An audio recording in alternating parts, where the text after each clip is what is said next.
Ini akibat kerajaan lembab, Najib hentam Perikatan Nasional. Pegawai kerajaan dedah, punca sebenar kerajaan lemah. Tok Mat calon Presiden UMNO paling dinanti. Speaker Dewan Rakyat ingkar titah agung.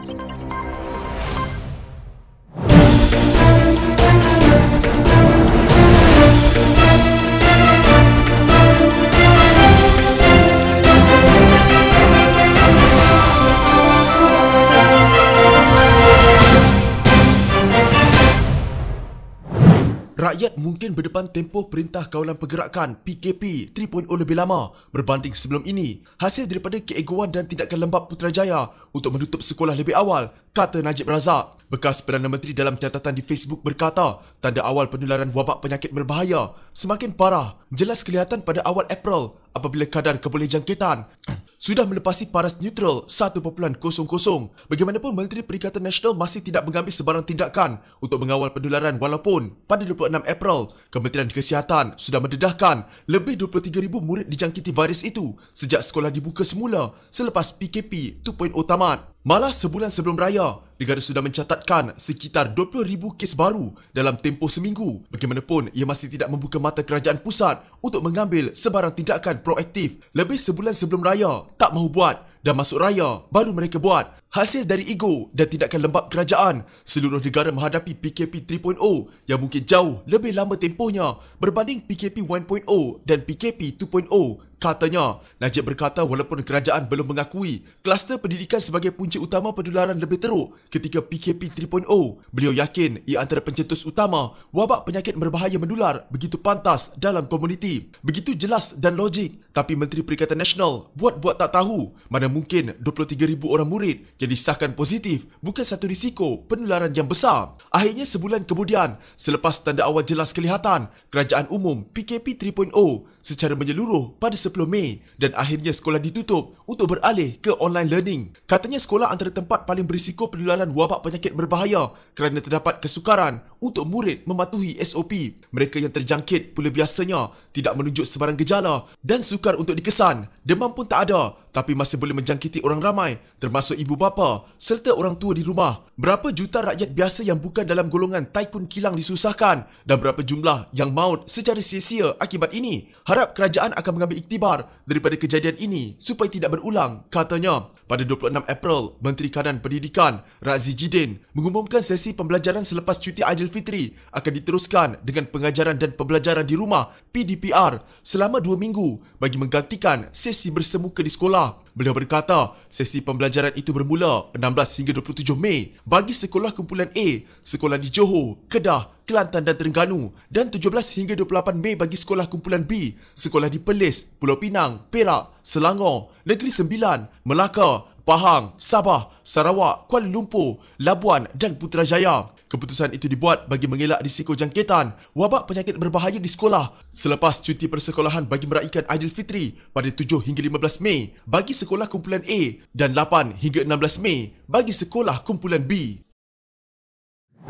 Seorang pegawai kanan dari pentadbiran Putrajaya mendakwa kerajaan kekurangan kepimpinan yang tegas dan itu menjadi punca mengapa pengurusan wabak penyakit berbahaya di negara ini dilihat lemah. Terlalu ramai orang menguruskan perkara yang sama membawa kepada keputusan flip-flop dan dasar yang tidak jelas, katanya. Sumber dalaman yang enggan dikenali itu memberitahu FMT beliau percaya negara memerlukan seorang jeneral perang namun tiada, katanya. Beliau mengulas laporan FMT bahawa orang di sekeliling Perdana Menteri Muhyiddin Yassin telah memberi amaran kepadanya dan beberapa menteri mengenai kemarahan rakyat yang semakin meningkat. Katanya kemarahan orang ramai itu boleh difahami memandangkan situasi terkini wabak penyakit berbahaya. Keputusan jemaah menteri seringkali lambat dilaksanakan seperti rancangan kerajaan untuk memperkenalkan gelang peranti pengesanan berteknologi tinggi bagi mereka yang positif wabak penyakit berbahaya dan kontak rapat. Semuanya bergerak terlalu perlahan, katanya. Perdana Menteri perlu mendapatkan keyakinan dan kepercayaan rakyat. Sekiranya beliau tidak mendapat sokongan yang secukupnya, mungkin ada lebih baik yang di-Pertuan Agong memanggil semua ahli parlimen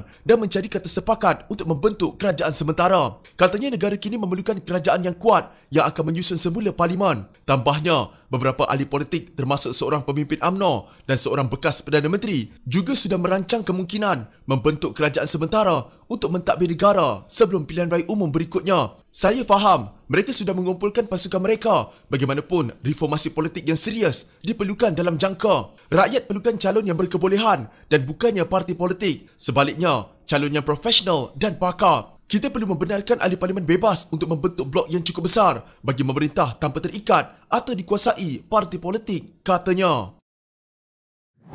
Bekas Menteri Zaid Ibrahim menyokong timbalan Presiden Muhammad Hassan untuk menerajui UMNO selepas pemilihan parti itu yang berikutnya dengan berkata beliau paling layak berbanding calon lain. Zaid berkata bagaimanapun Muhammad perlu disokong oleh bekas Perdana Menteri Najib Razak yang masih menjadi orang paling popular di negara ini. Beliau yang pernah menjadi pemimpin UMNO Kelantan berkata UMNO adalah sebuah parti yang menghargai kesetiaan terhadap perjuangan parti melebihi segalanya. Dan Tok Mat serta Najib adalah paling layak berbanding calon lain disebabkan populariti mereka, katanya kepada portal FMT. Beliau berkata, pencabar lain dalam UMNO tidak akan berpeluang mengambil alih tampuk pemerintahan parti dari Presiden sekarang, Ahmad Zaid Habidi. Mereka telah melakukan kesalahan besar bekerjasama dengan bersatu tanpa sebarang keraguan, kata Zaid merujuk kepada PPBM. Tambah beliau, selain Menteri Sains, Teknologi dan Inovasi, Khairi Jamaluddin, pencabar yang lain dilihat sebagai oportunis. Zaid juga berkata, Muhammad mempunyai kelebihan kerana beliau dilihat bersikap kesederhanaan. Ia adalah jenis pemimpin UMNO yang diperlukan oleh rakyat sekarang. Selain beliau adalah seseorang yang tidak terlalu kaya. UMNO tidak boleh terperangkap oleh hartawan yang kaya. Mereka memerlukan Tok Mat, seorang yang sederhana. Dia juga akan bersikap sederhana dalam ucapannya, kata beliau. Sokongan Zaid terhadap Muhammad susulan Ahli Majlis Kerja Tertinggi UMNO, Johari Abdul Ghani, yang mengenal pasti Muhammad sebagai pemimpin parti dan calon Perdana Menteri yang seterusnya. Johari memberitahu akhbar The Star baru-baru ini bahawa Muhammad boleh mendapat kedudukan tinggi dalam kalangan masyarakat. Beliau juga berkata, sebarang perubahan dalam kepimpinan parti hanya boleh berlaku sekiranya UMNO menemui jalan penyelesaian antara Najib dan Zahid. Dalam pada itu, Zaid berkata, beliau yakin Najib dan Zahid akan dapat menyelesaikan masalah antara mereka kerana bagi mereka berdua, kebangkitan dan kemenangan terakhir UMNO menjadi keutamaan. Tambah Zaid, Johari yang disifatkannya sebagai suara yang masuk akal dalam UMNO tepat pada analisisnya dan ini seterusnya akan mendorong Muhammad kerana UMNO menghargai teknokrat. Mereka akan dengar ahli politik yang objektif dan berpengetahuan seperti Johari. Katanya UMNO mesti bersetuju dengan rancangan baru untuk menghidupkan semula parti meskipun dalam keadaan darurat. Mungkin bermaksud pemilihan parti itu akan ditangguhkan. Hari perhitungan akan tiba dan ahli UMNO perlu bersedia.